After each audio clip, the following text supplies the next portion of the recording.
오늘 우리 교회는 태신자 작정주일로 지킵니다. 우리가 지난 주일 10월 20일과 27일 두 주간을 통해서 총동원을 우리가 진행하겠다라고 우리 성도님들에게 알려드렸습니다. 그리고 함께 우리가 기도하면서 이 일을 통해서 하나님의 귀한 능력을 드러내자고, 함께 기도하자고 함께 결단하였습니다. 성도 여러분, 우리가 총동원을 진행하는 것은 그냥 다른 교회나 성도들에게 우리가 이런 행사를 합니다, 자랑하기 위해서 하는 것이 결코 아닙니다. 1년에 한 차례씩 교회가 마땅히 해야 되는 일이다, 그런 일도 아닙니다. 총동원은 우리의 신앙의 본질을 찾기 위한 몸부림입니다. 내가 받은 은혜가 무엇인지, 내가 받은 그 은혜가 세상의 어느 곳에 가든지 부끄럽지 않고 자랑할 만한 것인지, 그 은혜가 우리 영혼을 구할 수 있는 것인지, 우리 스스로의 신앙의 모습을 철저하게 다시 한번 돌이켜보고 참된 믿음의 모습을 회복하는 것, 우리의 신앙의 모습을 다시 한번 새겨보는 것, 그것이 총동원의 시간입니다. 성도 여러분, 우리에게 그런 은혜가 있기를 간절히 바랍니다. 세상에 어떤 것보다 귀한 믿음의 모습, 금보다 귀한 은혜의 모습, 그것을 붙잡고 그 은혜 앞을, 그 은혜를 붙잡고 살아갈 때 우리에게 승리하는 복된 은혜가 있기를 간절히 바랍니다. 그런 은혜를 기억하면서 우리 먼저 성도들에게 함께 신앙의 교제를 나누겠는데요, 이렇게 인사합시다. 하나님께서 당신을 사랑하십니다. 복음의 은혜를 회복합시다. 아멘. 복음의 은혜, 주님께서 우리를 위해 지셨던 그 십자가의 은혜, 그 은혜를 기억하며 회복하는 것, 그것이 내 영혼이 사는 길이고 우리가 하나님의 은혜를 회복하는 축복의 길입니다. 어떤 교회 목사님이 목회를 하시다가 대단히 안타까운 일을 경험하게 되었습니다. 그 일은 교회 일이라고 한다면 누구보다 앞장서서 헌신하고 매일 새벽에 나와서 교회와 성도들을 위해서 기도하셨던 한 권사님에 관한 일이었습니다. 권사님의 헌신은 모든 사람들에게 존경받을 만한 그런 모습으로 비춰졌습니다. 그 믿음은 교회와 목사님에게, 목사님이 목회하는데 큰 버팀목이 되어 주었습니다. 그런데 어느 날부터 그 권사님이 하루 이틀 새벽 기도를 빠지시는 것입니다. 그러더니 이제는 새벽에 전혀 교회에서 뵐 수가 없었습니다. 그래서 무슨 일이 있나 하고 그 사연을 알아보았습니다. 권사님이 집에서부터 걸어서 한 20분 정도 걸리는 거리에 텃밭을 하나 장만했습니다. 그래서 상추도 심고 부추도 심고 고추도 심고 그 농사하는 일에 재미를 붙여서 매일매일 눈을 뜨면 그 텃밭에 가서 생활을 하셨습니다. 새벽부터 나가서 텃밭에 씨를 뿌렸습니다. 교회에서는 찬양할 때는 새벽부터 나가 우리가 믿음의 씨를 뿌리자 그랬는데 권사님은 텃밭에 나가서 씨를 뿌리고 계셨습니다. 그래서 구역장님도 전화하고 목사님도 전화했습니다. 그런데 소용이 없습니다. 그래서 목사님이 기도하시다가 도저히 보고만 있으면 안 되겠다라고 생각이 돼서 그 텃밭을 한번 찾아가 보았습니다. 권사님이 얼마나 정성을 들여서 농사를 지으셨던지 다른 밭에 농작물과는 비교할 수 없을 만큼 싱싱하고 풍성했습니다. 주변의 사람들도 권사님이 얼마나 부지런하신지 그 모습에 칭찬이 자자했습니다. 그 모습을 보자 목사님의 근심이 더 깊어졌습니다. 어떻게 할까 기도하고 결단을 내렸습니다. 새벽 예배를 마치고 권사님의 밭으로 가셨습니다. 그리고 장갑도 끼지 않는 그 손으로 고추가 빨갛게 익어가는 그 나무를 모조리 다 뽑아버렸습니다. 그리고 교회로 돌아오셨는데 아침에 난리가 난 것입니다. 밭에 나갔던 권사님이 밭이 엉망진창이 된 그 모습을 보고 흥분을 가라앉힐 수가 없었습니다. 어떤 놈이 도대체 이렇게 했냐고 고래고래 소리를 질렀습니다. 그 모습을 보던 이웃이 이렇게 가르쳐 주었습니다. 새벽에 보니까 목사님이 양복을 입은 채 와가지고 맨손으로 그 고추나무를 다 뽑고 계시더라. 권사님은 도저히 그 사실을 믿을 수가 없었습니다. 어떻게 목사님이 내 밭에 고추나무를 뽑을 수 있을까? 그래서 교회로 당장 찾아갔습니다. 목사님이 목양실에 계시다는 이야기를 듣고 목양실로 찾아간 것입니다. 그런데 목사님의 몰골을 보니까 말이 아니셨습니다. 양복은 흙으로 범벅이 되었고 손은 물집이 터져서 진물이 흐르고 있었습니다. 그 모습을 보고 목사님이 새벽 사건의 진범이구나 라는 확신을 갖게 되었습니다. 그런데 그 모습을 보고 권사님의 태도가 완전히 180도 달라진 것입니다.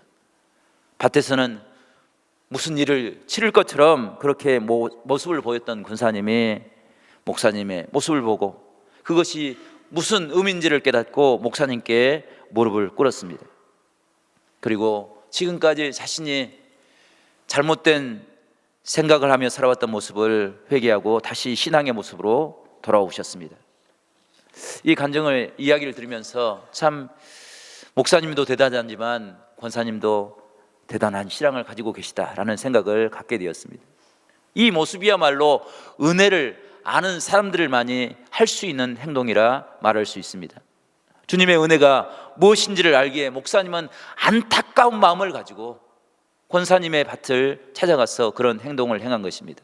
권사님도 목사님께서 어떤 의도를 가지고 왜 그런 일을 행하셨는지 아셨기 때문에 그것을 사랑으로 받아들이고 다시 믿음을 회복할 수 있었습니다. 만약 은혜를 알지 못했다고 한다면 아마 그날 대판 큰 싸움이 교회에서 벌어졌을 것입니다. 이것이 은혜를 아는 신앙의 사람들의 모습입니다.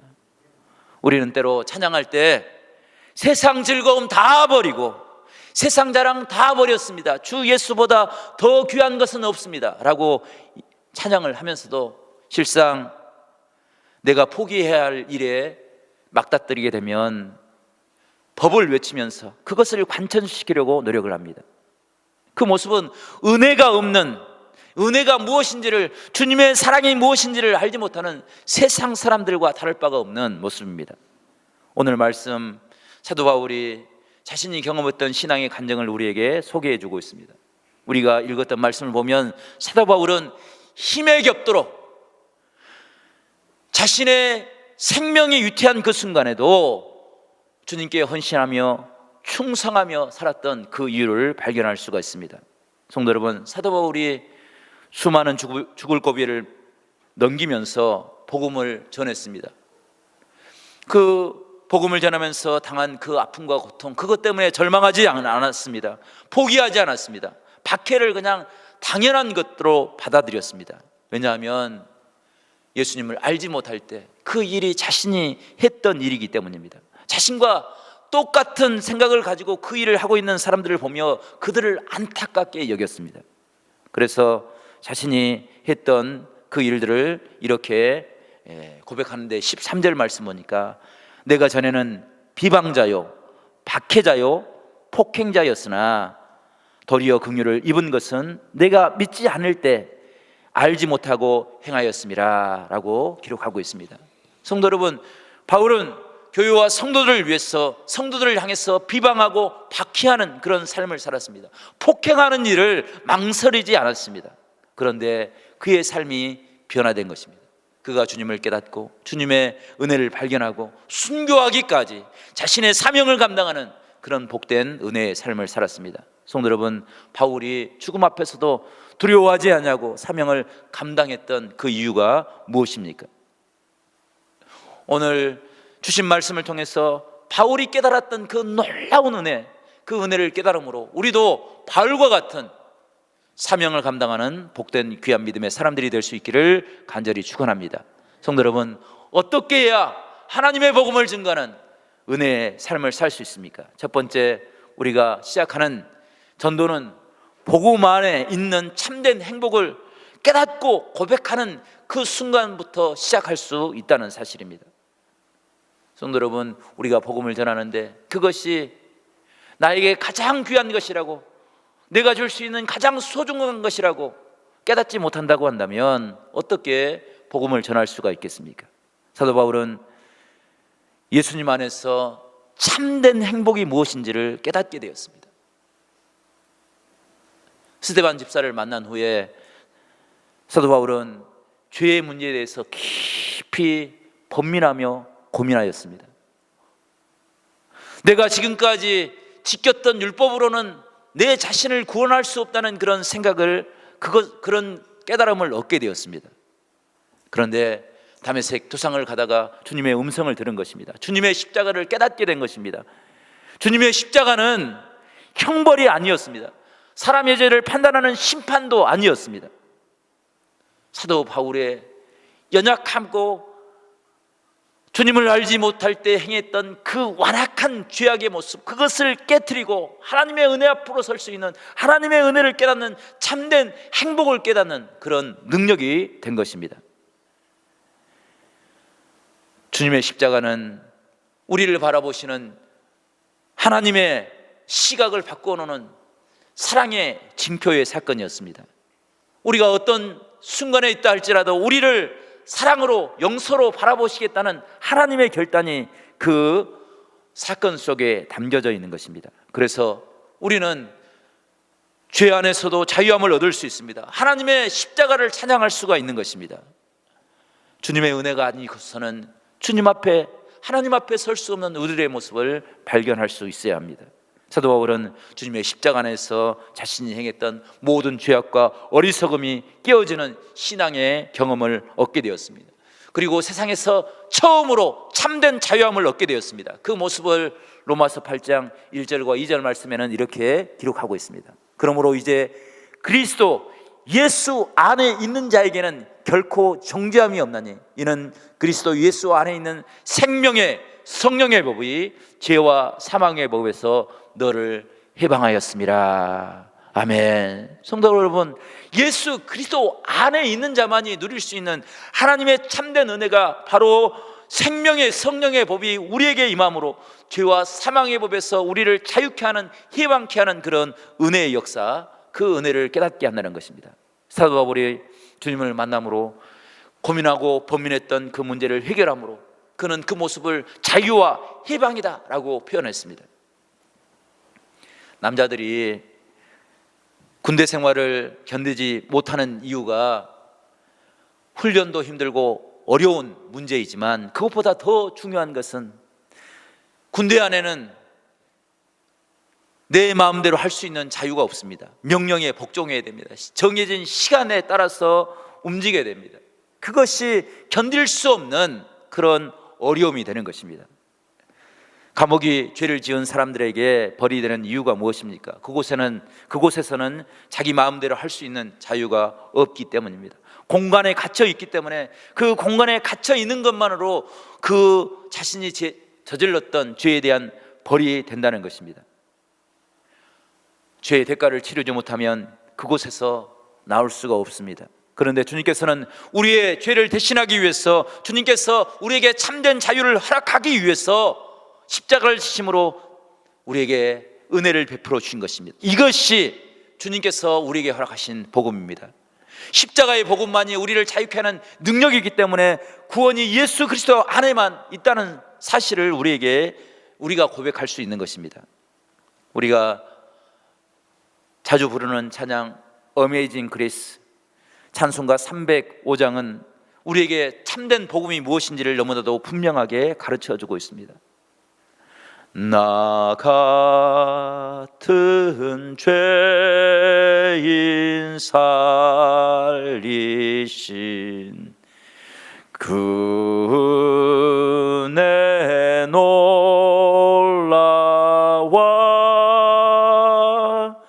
잃었던 생명 찾았고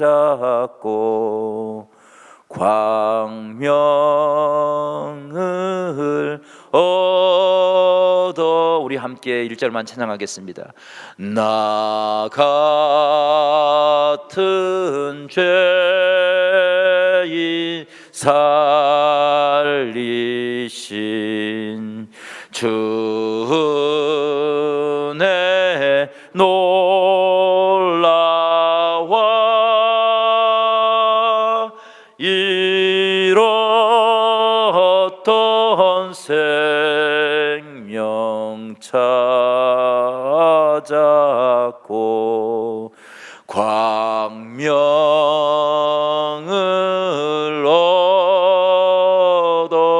얻었네. 아멘. 성도 여러분, 주님이 없이는, 주님의 은혜가 없이는 어두운 가운데서 아무것도 분별할 수 없는 그런 상황 가운데서 살아갈 수밖에 없는 우리를 향해서 주님께서는 빛으로 찾아오셔서 우리에게 밝음을 허락하여 주셨습니다. 영원한 죽음의 자리에서, 사망의 자리에서 살아갈 수 없는 우리를 찾아오셔서 우리에게 생명의 은혜를 허락하여 주시고 참된 자유와 하나님의 은혜를 깨닫게 하시는 그 능력의 하나님, 그 은혜의 하나님이 바로 십자가를 진 주님이라고 성경은 우리에게 이야기하고 있습니다. 이 찬송을 작곡한 존 누턴은 정말로 어두운 가운데서 고통스러운 삶을 살아왔습니다. 아프리카에서 흑인들을 잡아다가 런던에 노예로 파는 그런 삶을 살았습니다. 납치된 흑인들은 가축 이하의 대우를 받으면서 정말로 고통스럽고 힘든 어려운 삶을 살았습니다. 그들을 붙잡아 오는 것, 아무런 양심의 가책이 없었습니다. 그들을 노예로 파는 것, 그것이 마땅한 일이라고 생각하며 살아왔습니다. 그런데 주님께서 뉴턴의 눈을 열어주셨습니다. 하나님의 은혜를 깨닫게 하여 주셨습니다. 흑인들도 똑같은 사람인 것을 깨닫게 되었습니다. 그리고 통곡하며 회개하였습니다. 자신이 살아왔던 그 어리석은 삶의 모습을 하나님 앞에 내려놓고 하나님의 은혜를 깨닫고 그는 신학을 공부해서 평생을 성직자로 하나님을 찬양하는 놀라운 귀한 일들을 감당하였습니다. 우리가 잘 아는 시온성과 같은 교회, 지난 1회 동안에 우리가 찬양했던 찬송가 305장, 이 모든 찬양이 다 존 누턴의 작곡의 곡입니다. 특별히 찬송가 305장은 미국에 살고 있던 인디언들, 특별히 체로키 부족 사람들이 미국의 강제 인디언 이주 정책에 의해서 1838년 15,000명이라는 사람이 이주하는 과정에서 4,000명이 죽음을 당했습니다. 체로키 부족뿐 아니라 그 인근에 있는 모든 인디언들이 고향을 잃고 땅을 빼앗겼습니다. 그들은 가족들이 죽어가는 그 모습들을, 가족들이 고통 가운데 쓰러져가는 모습들을 눈으로 보았습니다. 통곡하며 가슴을 칠 때 찬송가 305장을 체로키 언어로 번역해서 그들에게 불리게 했습니다. 그 찬양은 가족을 잃은 슬픔, 그 아픔 속에서 그들이 다시 일어설 수 있는, 은혜를 붙잡을 수 있는 축복이 되었습니다. 그 아픔을 승화시켜서 그들은 찬송가 305장을 애국가로 선택해서 부르고 있다고 합니다. 마틴 루터킹 목사님은 링컨 기념관 앞에서 나는 꿈이 있습니다. 이 차별받고 힘들고 어려운 세상에서 하나님의 은혜를 붙잡고 꿈을 꾸며 살아갑니다. 그 연설을 할 때 찬송가 305장을 불렀습니다. 남아프리카 공화국 넬슨 만델라 대통령이 석방할 때 많은 사람들이 그곳에서 305장, 나 같은 죄인 살리신, 나 같은 어리석은 죄인을 살리신 그 하나님의 은혜가 있기에 우리는 이 세상에서 소망을 품을 수 있습니다. 함께 찬양했던 것입니다. 성도 여러분, 우리가 이 은혜를 깨닫고 참된 행복을 회복하며 살아갈 수 있는 우리 모두가 될 수 있기를 간절히 바랍니다. 그 은혜를 고백하며 증거하며 살아갈 때 우리 안에 하나님의 놀라운 기적의 은혜가 일어날 수 있기를 간절히 축원합니다. 사람을 변화시킨다는 것은 결코 사람의 논리나 사람의 말로 행할 수 없는 것입니다. 주님이 함께할 때, 주님께서 은혜를 허락하실 때 그런 기적의 역사들이 일어나는 것입니다. 우리는 총동을 통해서 이 하나님의 기적을 하나님 앞에 간구하며 우리 가족들을 변화시켜 달라고, 내가 마땅히 사랑하고 그 영혼을 위해서 부르짖어야 될 그 영혼들이 하나님의 품으로 돌아오게 해달라고 기도하고 간구하는 것입니다. 우리가 사랑하는 이웃들이 하나님의 은혜를 깨닫고 주의 구원의 자리에 서서 함께 주님을 섬기며 살아가는 귀한 은총을 베풀어 달라고 우리가 함께 기도하는 이 시간들이 총동의 시간이라는 것입니다. 주님이 함께 하시면 이 일을 통해서 하나님의 놀라운 기적들이 일어날 줄로 믿습니다. 주님이 함께 하시기에, 주님이 우리를 사랑하시기에, 우리를 사랑하신 것 같이 우리 이웃들과 우리 가족들을 사랑하시기에 그들이 하나님의 품으로 돌아와서 하나님을 위해 예배하는 복된 귀한 은혜를 회복할 줄로 믿습니다.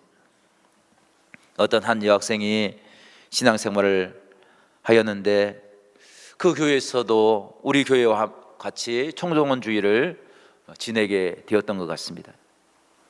그래서 많은 성도들이 함께 나가서 전도하는 시간을 가졌습니다. 이 여학생은 남에게 이야기하는 것조차 부끄러움을 가지고 있었기에 그 일이 너무나도 부담이 되고 마음이 두근거렸습니다. 잠이 오지 않았습니다. 그럼에도 불구하고 교회가 하는 일이니까 함께 나가서 전도해야 되겠다 생각하고 기도하고 말씀으로 준비하고 전도하러 나가려고 준비를 하고 있었습니다. 드디어 전도가 시작되었습니다. 두 사람씩 짝을 지어서 전도를 하려 나갔는데 불행하게도 짝이 맞지 않아서 이 여학생은 혼자서 전도를 나가게 된 것입니다. 전도지를 건네주고 예수 믿으라고 복음을 증거해야 되는데 입이 떨어지지가 않았습니다. 시간이 금세 지나서 전도를 마무리하고 교회로 돌아갈 시간이 되었습니다. 그런데 한 사람에게도 전도를 하지 못한 것입니다.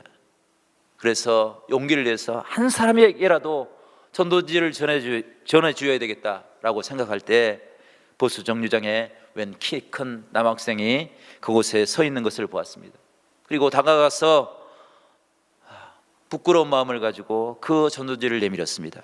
남학생은 상냥하게 이것이 무엇냐고 물었지만 그 남학생에게 도저히 이야기할 자신이 없었습니다. 얼굴이 빨개져서 그곳을 도망치듯 교회로 돌아왔습니다. 많은 사람들은 자신이 전했던 전도했던 간증의 이야기를 들려주었습니다.